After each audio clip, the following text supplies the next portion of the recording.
सीखेंगे कैसे क्वेश्चन किया जाता है अगर आपको क्वेश्चन दिया गया हो, और कैसे double column cash book maintain करेंगे।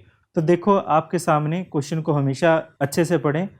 पास the journal entry transaction of Vivek Roy's single column cash book. हमें बताया गया है सिंगल कॉलम कैश बुक, ये कैश बुक है तो हम यहाँ सिंगल कॉलम कैश बुक बना रहे हैं। तो विवेक रॉय की बुक में यहाँ पर हम बना लेंगे, ये हेडिंग डाल देंगे कैश बुक। आप एक परफॉर्मा बना लीजिए। और किस में बना रहे हैं? इन दी बुक्स ऑफ विवेक रॉय। ठीक है, इस तरफ हमारे पास डेबिट होता है, इस तरफ क्रेडिट होता है। यहाँ पर डेट्स, फिर पर्टिकुलर। हम दो कॉलम यहाँ लेजर फोलियो और वाउचर नंबर का कॉलम नहीं बना रहे हैं क्योंकि हमें उसकी ज़्यादा ज़रूरत नहीं पड़ती है। यहाँ पर हमारे पास अमाउंट, इसी तरह क्रेडिट साइड में डेट, पर्टिकुलर्स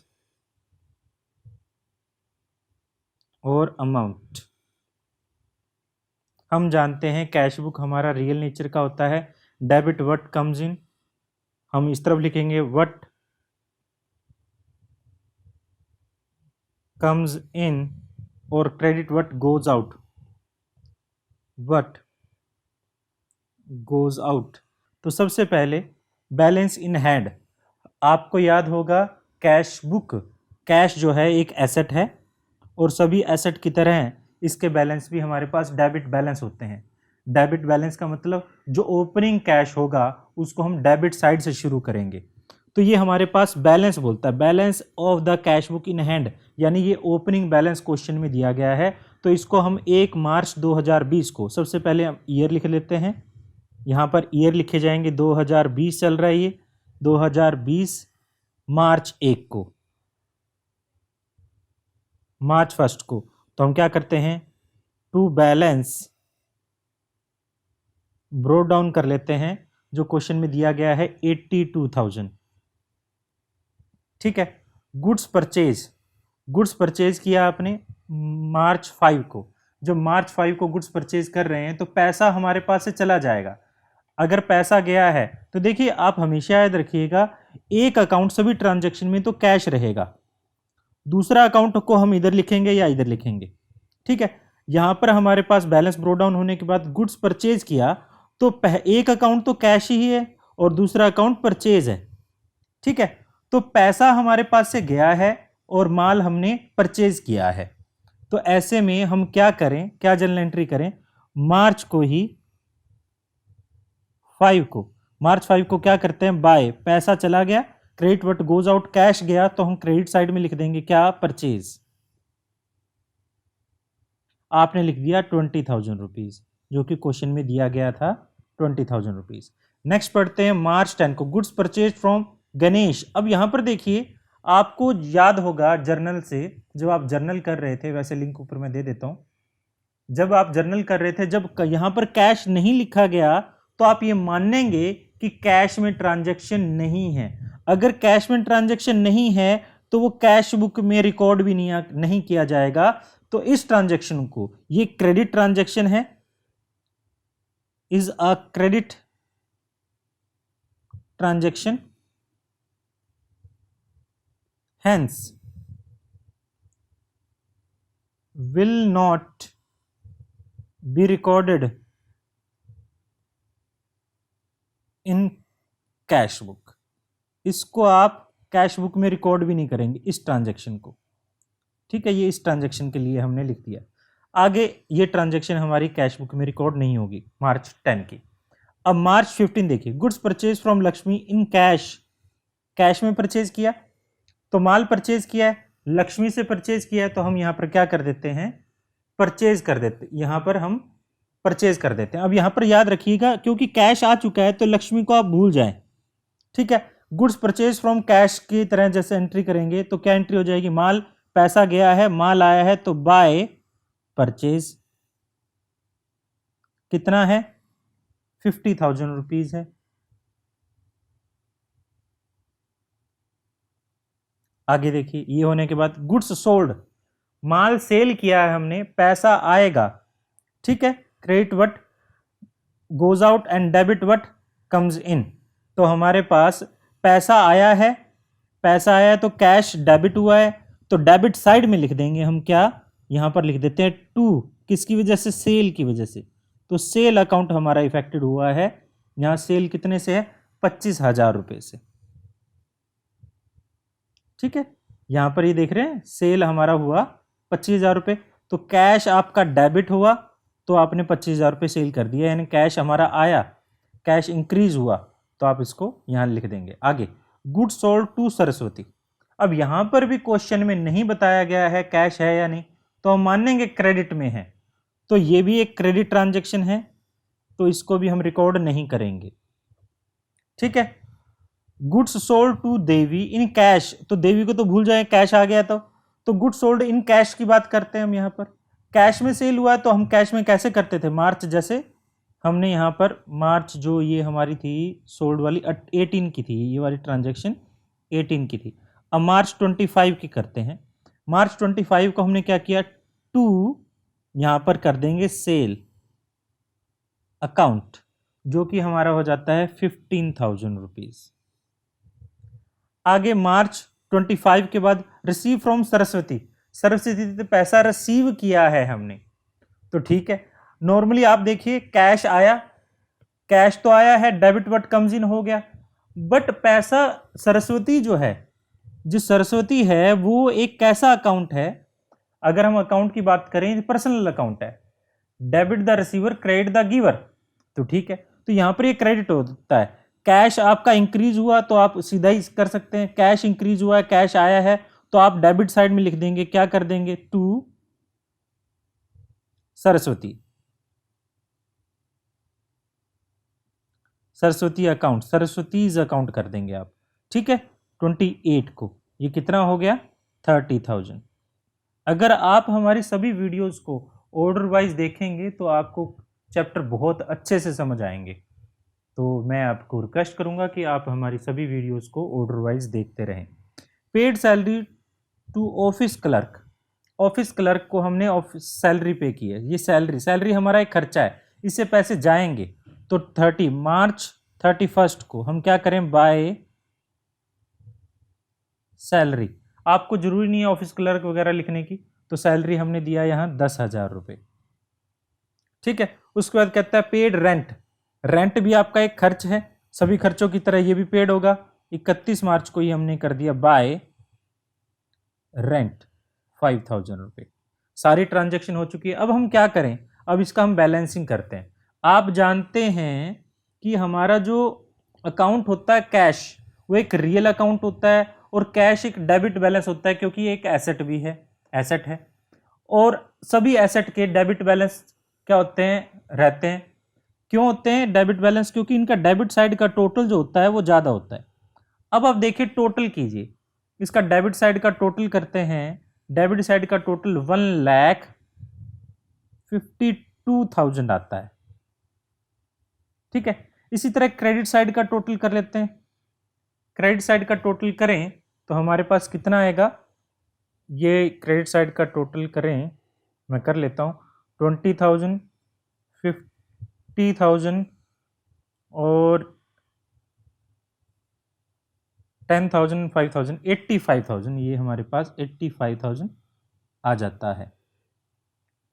अब आप क्या करेंगे, 1,52,000 में से 1,52,000 में से 80,000, 85,000 को आप लेस कर देंगे, और जो डिफरेंस आएगा उसी को आप बैलेंसिंग फिगर ले लेंगे। ये बैलेंसिंग फिगर इधर आती है, जो कि आता है 67,000। ठीक है, तो 67,000 हम कर लेते हैं, मैं कुछ टोटल में गलती तो नहीं कर गया, हाँ बिल्कुल सही है। तो हमारे पास 67,000 इसका टोटल दोबारा से यहाँ पर लिख लेते हैं। अब दोनों साइड का टोटल हमारे पास 1,52,000 ही हो गया है, और जो अमाउंट हमने बैलेंसिंग फिगर निकाली थी वो बैलेंसिंग फिगर है, और लिख देते हैं बाय, कब निकाल रहे हैं, 31 मार्च को ही निकाल रहे हैं, बाय बैलेंस कैरिड डाउन। अब देखिए ये कैरिड डाउन है, ये अगले साल जब जाएगा तो किस तरफ जाएगा, ये जाएगा इस तरफ। ठीक है, इस तरफ जाएगा, और हम लिख देंगे टू बैलेंस ब्रोट डाउन 67,000। ठीक है, ये कब जा रहा है, नेक्स्ट ईयर लगा लो या नेक्स्ट मंथ, अगर हम मंथली बना रहे हैं तो। अब जिस तरह से ये अमाउंट जो थी हमारी 82,000 की, वो भी पिछले साल से आई थी, जिस तरह से ये इस साल से अगले साल जा रही है, इसी तरह ये भी पिछले साल से इस साल आई है। ये हमारी बैलेंसिंग फिगर है। ये हमारा था cash book, single column cash book. देखिए अब हम एक और क्वेश्चन कर लेते हैं जिससे कॉन्सेप्ट थोड़ा और ज़्यादा क्लियर हो जाए। देखिए क्वेश्चन क्या है। क्वेश्चन कहता है right up a single column cash book. हमें एक सिंगल कॉलम कैश बुक जो है मेंटेन करनी है, और यहाँ कहता है for the month of April 2017 mister Vikas Oberoi from the flowing transaction. Balance from the last month देता है, तो ये ओपनिंग बैलेंस हुआ। तो सबसे पहले हम किसकी बुक बना रहे हैं, ओब्रॉय की बुक बना रहे हैं। तो हम यहाँ पर क्या करेंगे, कैश बुक लिख लेते हैं। ये कैश बुक है, ये कैश बुक मेंटेन कर रहे हैं किसकी, इन दी बुक्स ऑफ विकास या विकास ओब्रॉय पूरा।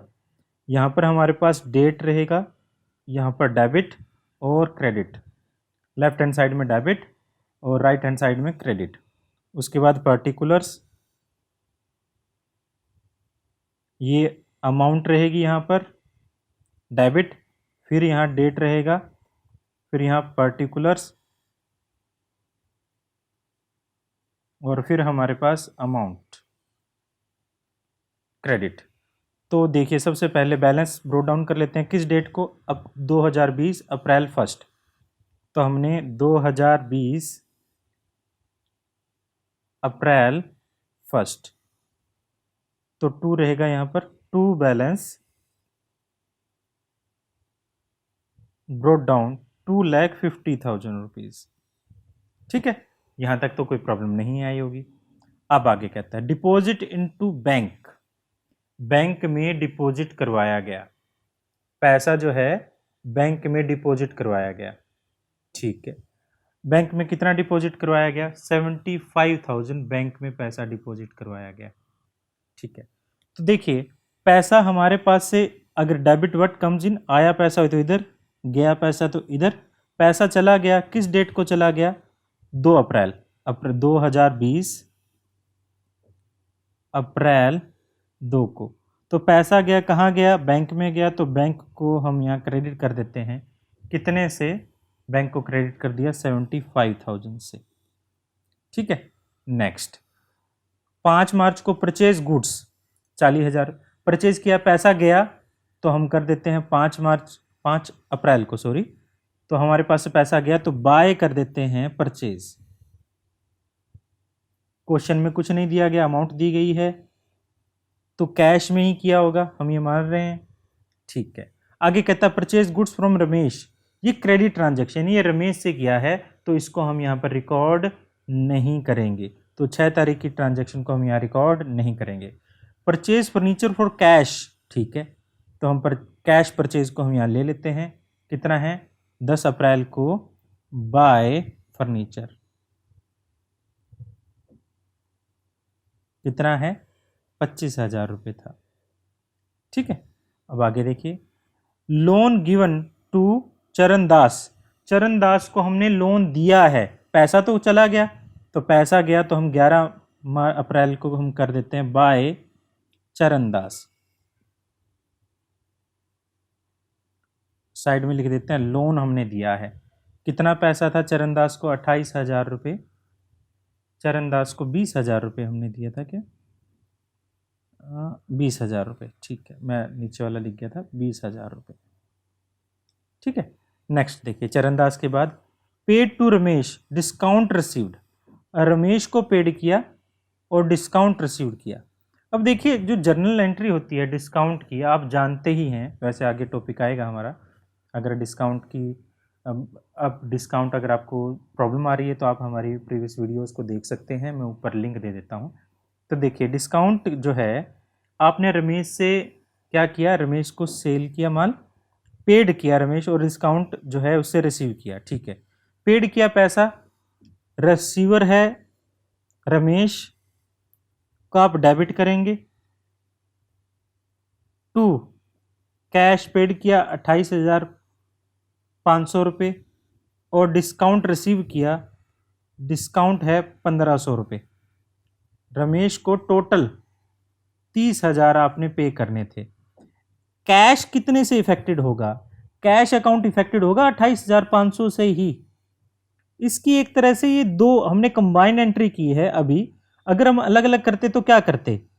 रमेश को आप डेबिट करते टू कैश 28,500 से, और रमेश को आप, रमेश अकाउंट होगा यहां पर, रमेश अकाउंट को डेबिट करते टू डिस्काउंट को आप क्रेडिट करते 1,500 रुपये से। अब जो ये वाली ट्रांजैक्शन है, ऊपर वाली फर्स्ट ट्रांजैक्शन है, इसका रिलेशन कैश अकाउंट से है, कैश बुक से है, बट इसका रिलेशन कैश बुक से नहीं है, तो हम इसको यहाँ पर नहीं करेंगे, कुछ नहीं करेंगे, सिर्फ इसको ही रिकॉर्ड करेंगे। तो हम यहाँ रिकॉर्डिंग कर देते हैं। कितना? बाय, पैसा गया है किस तारीख को? 12 अप्रैल को। बाय हम कर देते हैं रमेश 28,500 रुपये। उसके बाद इश्यू चेक टू क्रेडिटर, हमने जो है चेक इश्यू किया है। कितने रुपए का चेक इश्यू किया है? 40,000 रुपये का चेक इश्यू किया। क्या इसकी ट्रांजैक्शन हमारे पास होगी? नहीं। हमने चेक इश्यू किया क्रेडिटर को, हमारा ये बैंक से लेना देना है, कैश से कोई लेना देना नहीं है। इश्यू चेक टू क्रेडिटर, ये क्रेडिटर को किया जा रहा है। तो जब आप क्रेडिटर को करेंगे तो आप करेंगे creditor account debit to bank. आप देख रहे दोनों ही अकाउंट, कैश अकाउंट कोई इफेक्टेड नहीं हुआ, तो आप इसको यहां पर कुछ नहीं करेंगे। यहां पर हमारे क्वेश्चन में 14 अप्रैल की ट्रांजैक्शन का कुछ नहीं किया जाएगा। 15 अप्रैल वाली देखिए, sold goods to Vishu for cash 36,000 रुपये में, तो हम कर देते, पैसा आया है टू, किस तारीख को आया था हमारे पास? 15 तारीख को, टू कैश। विशु को तो यहाँ भूल ही जाइए एक तरह से, तो कैश अकाउंट हम कर देते हैं यहाँ पर कितना? 36,000 रुपये। आगे देखिए, आगे कहता है cash cell 1,20,000 which the bank और 20 अप्रैल। ठीक है, हमारे पास कैश में सेल हुआ। देखो सबसे पहले यहाँ पर ये नहीं कहता कैश में सेल नहीं हुआ, कैश में सेल हुआ 1,20,000 रुपये, उसमें से 1,00,000 रुपये हमने बैंक में जमा करवाया। यानी पहले हमारे पास 1,20,000 रुपये आया, फिर हमने बैंक में जमा करवाया। जब पैसा आया किस तारीख को? 16 तारीख को, तो हम कह देंगे किसने दिया हमारे पास? कैश सेल किया, तो हमने टू सेल कर देते हैं कितना? 1,20,000, और फिर बैंक में जमा करवाया 16 तारीख को, फिर हम कर देते हैं बाय बैंक 1,00,000 रुपये। ठीक है, इस तरह से ये ट्रांजैक्शन होगी। आगे देखिए, आगे हमारे पास नेक्स्ट ट्रांजैक्शन है 22 रिसीव्ड फ्रॉम गंगाराम 19,600 रुपये और 400 रुपये डिस्काउंट दिया। पहले के जैसे डिस्काउंट को यहाँ पर हम कुछ नहीं करेंगे। 22 तारीख को जो पैसा रिसीव किया है टू गंगाराम से 19,600 रुपये, उसको हम यहाँ पर रिकॉर्ड कर देंगे। Withdrawal cash from bank, bank से पैसा निकाला, बैंक से पैसा हमारे पास आया है 24 तारीख को, तो टू कर देंगे बैंक। ठीक है, अब देखिए बैंक से किया 25,000 रुपये हमने यहाँ निकलवाया है। आगे कहता है paid salary postage purchase postage stamp 1,000 रुपये का खर्चा हो गया, और हमने कब किया है ये? 25 तारीख को। बाय पोस्टेज कर देते हैं 1,000 रुपये, और 28 तारीख को बाय सैलरी कर देते हैं 12,000 रुपये, और 29 तारीख को फर्नीचर नहीं, हमने फर्नीचर परचेज नहीं किया, हमने रिपेयर किया है। आप रिपेयर को करेंगे यहाँ। अगर परचेज करते फर्नीचर तो हम यहाँ पर करते हैं। अब देखिए ये हो चुका। इसके बाद हम क्या करें? इसके बाद दोनों साइड का हम टोटल करेंगे और पता लगाएंगे कि बैलेंसिंग फिगर कितनी रहेगी। इसके लिए हम क्या करें? इसके लिए हमारे पास हम दोनों साइड का टोटल पहले कर लेते हैं। तो दोनों साइड का टोटल करें तो इस साइड का टोटल देखिए, तो हमारे पास इस साइड का टोटल करें तो इस साइड का टोटल मैंने पहले ही कर रखा है, 4,50,600 रुपये आता है। इस साइड का टोटल क्या रहेगा, 3,03,000 रुपये रहेगा। दोनों साइड का, इस साइड का टोटल किया तो 4,50,600, इस साइड का टोटल किया तो 3,30,000, 3,03,000 रुपये। ठीक है, अब हम क्या करें, अब 4,50,000 में से 50,600 में से 4,50,600 में से 3,03,000 लेस करें तो जो वैल्यू आएगी हमारे पास आती है 1,47,600 रुपये। अब इन दोनों का टोटल करके यहाँ लिख देते हैं, बराबर ही होगा 4,50,600। इस टोटल को हम कर देते हैं, ये हमारी है बैलेंसिंग फिगर, और लिख देते हैं बाय, क्योंकि इस तरफ है, और ये अप्रैल 30th को हम देख लेते हैं, बाय बैलेंस कैरी डाउन। और अगले महीने में फर्स्ट को क्या रहेगा, टू बैलेंस ब्रोट डाउन 1,47,600 रुपये। इस तरह से हमारे पास कैश बुक को मेंटेन किया जाएगा। आई होप ये आपको अच्छे से समझ आया होगा। अब देखिए, अब हमारा नेक्स्ट टॉपिक जो है वो है डबल कॉलम कैश बुक। अब डबल कॉलम कैश बुक में काफ़ी बार क्या होता है, एक जो बिजनेस है वो दोनों ही चीज़ों में डील करता है, दोनों ही प्रकार की जो रसीट्स है वो लेता है। वो बिजनेस को कैश में भी करता है और बैंक से भी पेमेंट करता रहता है। जैसे आजकल आपने देखा होगा, ऑनलाइन बैंकिंग से भी आप करते रहते हो ट्रांजैक्शन रिसीट्स, और कैश भी करते रहते हो। इस तरह से हमारे सभी जो कैश का बैलेंस है, सभी जो अमाउंट्स है, मनी का जो बैलेंस है, उसको एक प्लेस पे रखने के लिए हम क्या करते हैं, दोनों ही अकाउंट को ज्वाइंट करके एक ही अकाउंट बना लेते हैं। रीज़न आसान हो जाता है, चीज़ों को समझना आसान हो जाता है। दोनों का नेचर आप देखें अलग अलग है, बट ट्रांजैक्शन एक जैसी सी लगेगी। वैसे देखा जाए, कैश जो है वो एक रियल नेचर का है और बैंक जो है वो पर्सनल नेचर का है। ठीक है, इसमें रियल नेचर में फार्मूला लगता है, debit what comes in and credit what goes out. Personal nature में फार्मूला लगता है, debit the receiver and credit the giver. ठीक है, ये चीज़ तो आपको याद रहेगी। अब हम क्या कर रहे हैं, अब हम डबल कॉलम कैश बुक, अब समझिए, आप दो अकाउंट बनाते हैं। आप दो अकाउंट कौन से बनाते हैं, मान लीजिए आपका यहां पर बैंक अकाउंट बनता और यहां पर बनता कैश अकाउंट। ठीक है, ये मान लीजिए आपका बैंक अकाउंट है, ये आपका बैंक अकाउंट बनाते और ये बनाते आप कैश अकाउंट। ठीक है, समझिए। अब इसको आप, ये डेबिट साइड है इसकी और ये क्रेडिट साइड है, और ये डेबिट साइड है और ये क्रेडिट साइड है। मान लो बैंक में आपने पैसा डिपॉजिट करवाया। जब बैंक में आप पैसा डिपॉजिट करवाएंगे तो बैंक इंक्रीज होगा। एक तरह से दोनों एसेट भी, एसेट इंक्रीज हो तो डेबिट और डिक्रीज हो तो क्रेडिट। जब आप बैंक में डिपॉजिट करवाएंगे पैसा, बैंक आपका एक पर्सनल अकाउंट है, डेबिट द रिसीवर, तो डेबिट कर देंगे रिसीवर को, आपकी तरफ से क्या गया, कैश गया। ठीक है, कोई दिक्कत नहीं है। अगर आप बैंक से पेमेंट करेंगे, या फिर मान लीजिए बैंक में आपने सेल किया और बैंक में रिसीव किया, तो बैंक में डेबिट हुआ और टू सेल हो गया।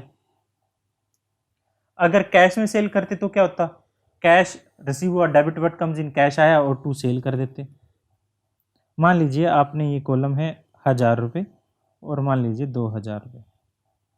अगर एक ही ट्रांजैक्शन में आप आधा पैसा कैश और आधा पैसा बैंक से लें तो क्या होगा। मान लीजिए आप सेल करते हैं, आपका कैश आ जाता है 1,000 रुपये और आप बैंक में कर देते हैं मान लीजिए 1,500 रुपये। और सेल करते हैं टोटल 2500 रुपये की। अब देखिए, तो इस ट्रांजेक्शन को दोनों ही अकाउंट में कैसे करते? कैश डेबिट हुआ है, कैश को डेबिट करते टू सेल कर देते, कितने से? 1000 रुपये से, ठीक है। और बैंक को डेबिट हुआ है तो बैंक को कर देते आप सेल से 1500 रुपये। अगर आप इन दोनों को इकट्ठा ज्वाइंट करके लिख दें तो आपका एक ही अकाउंट बना लेंगे हम, दो हमें अलग अलग अकाउंट मेंटेन करने की जरूरत नहीं पड़ेगी।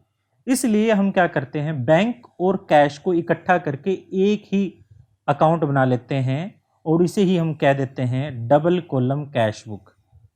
एक अकाउंट नहीं, सॉरी, बुक बना लेते हैं, उसे कह देते हैं हम डबल कॉलम कैश बुक। तो देखिए, अगर हम डबल कॉलम कैश बुक बनाते तो क्या होता, यहाँ पर 2 कॉलम की बजाय, एक कॉलम के बजाय अब 2 कॉलम हो जाएंगे। पहले हमारे पास सिर्फ एक कॉलम होता था कैश का, अब कैश के साथ साथ बैंक का कॉलम भी हो जाएगा। ये हमारे पास यहाँ कैश का कॉलम होता था पहले, अब हम बैंक का कॉलम भी कर देते हैं, ठीक है।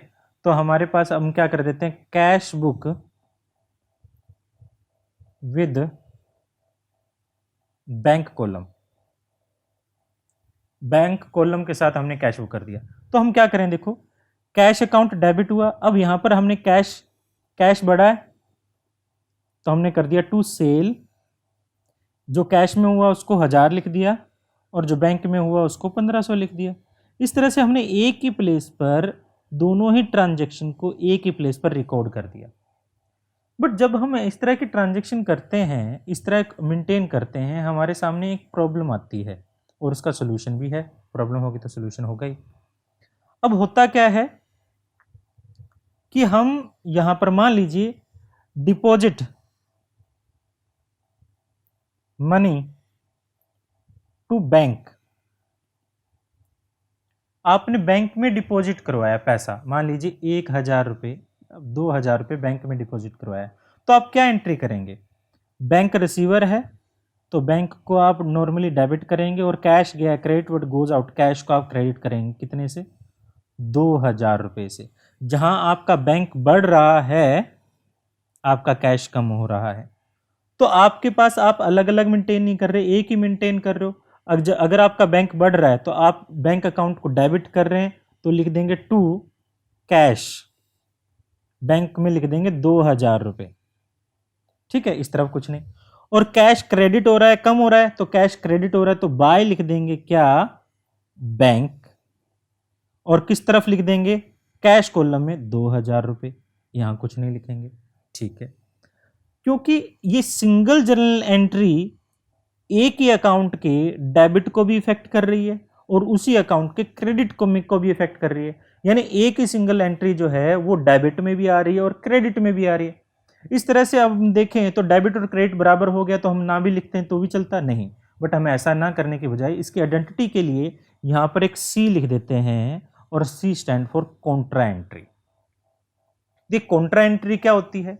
कॉन्ट्रा एंट्री ऐसी एंट्री होती है जो एक ही अकाउंट को दोनों साइड से इफेक्ट करती है। बोथ साइड कैश बुक जो है, जो बैंक कॉलम कैश बुक है उसके बैंक कॉलम और कैश कॉलम दोनों ही कॉलम को जो इफेक्ट करे, जो एक डेबिट होगा तो दूसरा क्रेडिट होगा, ठीक है। बैंक के जो हमारे cash book with bank column में जब एक ट्रांजैक्शन किसी एक साइड में डेबिट में और दूसरी साइड में क्रेडिट में आए या फिर दोनों साइड आए तो उसको हम क्या कह देते हैं? कॉन्ट्रा एंट्री कह देते हैं। और इसके लिए हम पहचान करने के लिए क्या लिख देते हैं? यहाँ पर सी लिख देते हैं, सी स्टैंड फॉर कॉन्ट्रा, ठीक है। इस तरह से आप कैश बुक जो है बड़ी आसानी से, जो डबल कॉलम कैश बुक है वो बड़ी आसानी से मेंटेन कर लेते हैं। ये सिर्फ डबल कॉलम कैश बुक का एक इंट्रोडक्शन था। आगे चलकर इसको थोड़ा सा और देख लेते हैं। जैसे एग्जाम्पल के लिए मान लीजिए आपको ओपनिंग कैश बैलेंस देता है और बैंक बैलेंस भी देता है। अब यहाँ पर ओपनिंग कैश बैलेंस और बैंक बैलेंस आप दोनों ही रिकॉर्ड कर पाते, मैं इसको रब कर देता हूँ। तो आप क्या कर देते हैं, यहाँ पर मैं इसको लाइन लगा देता हूँ, टू बैलेंस ब्रो डाउन। मान लीजिए बैंक में 10,000 रुपये हैं और कैश में 2,000 रुपये हैं। अब याद रखिएगा कैश जो है उसका जो बैलेंस है वो हमेशा डेबिट होगा। क्यों होगा? क्योंकि हमारे पास पैसे जो हैं होंगे ही, कुछ ना कुछ होंगे, ऐसा नहीं हो सकता कि पैसे नेगेटिव में हो जाएं। बट बैंक बैलेंस जो है वो नेगेटिव में हो सकता है, यानी आपके पास बैंक में पैसे ना हो, आपके ऊपर उल्टा पेनल्टी हो। यानी जो बैंक बैलेंस है वो हमारे पास डेबिट, नॉर्मली तो डेबिट ही होता है, बट सम टाइम क्रेडिट भी होता है। कब होता है? जब हमने बैंक ओवरड्राफ्ट कर रखा हो। ठीक है, तो जब बैंक ओवरड्राफ्ट की सिचुएशन होगी तो आप इसी बैलेंस को आप लिख देंगे, ठीक है, बैंक साइड में लिख देंगे, मान लीजिए 10,000 रुपये। ये कब है? जब हमारे पास बैंक ओवरड्राफ्ट है। और ये कब है? जब पॉजिटिव बैलेंस है। ठीक है, इस तरह से आप ओवरड्राफ्ट और पॉजिटिव बैलेंस को इस तरह से रिकॉर्ड करेंगे।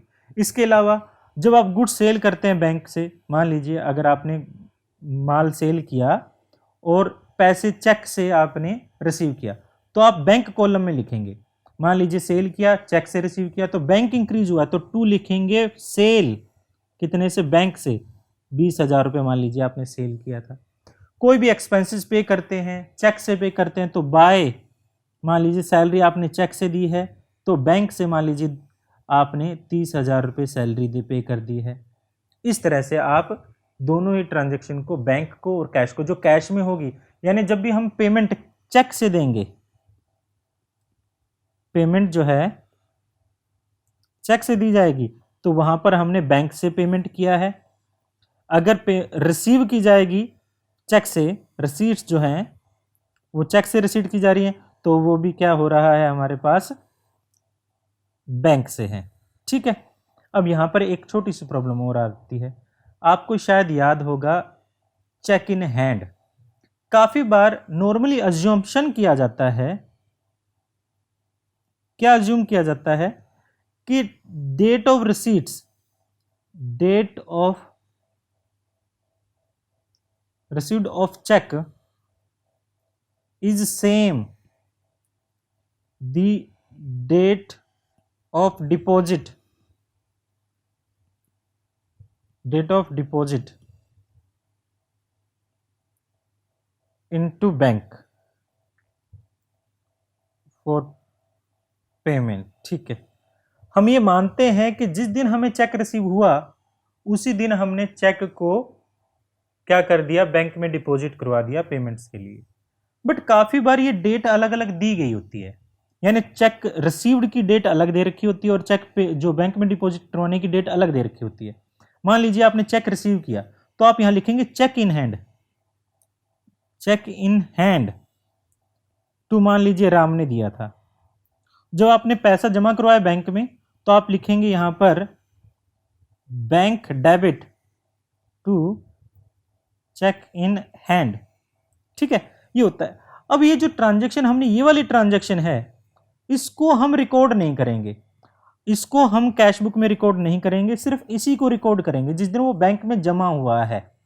इसको हम यहां पर हमारे जर्नल प्रॉपर में लिखा करते हैं, हम इसको यहां पर कैश बुक में रिकॉर्ड नहीं करते। तो जब आप इस तरह से ट्रांजैक्शन करो कि जब आपको पैसा रिसीव हुआ है, चेक रिसीव हुआ और बैंक में डिपॉजिट नहीं करवाया, तो आप उसको यहां पर नहीं लिखेंगे, उस वक्त, उस दिन नहीं लिखेंगे।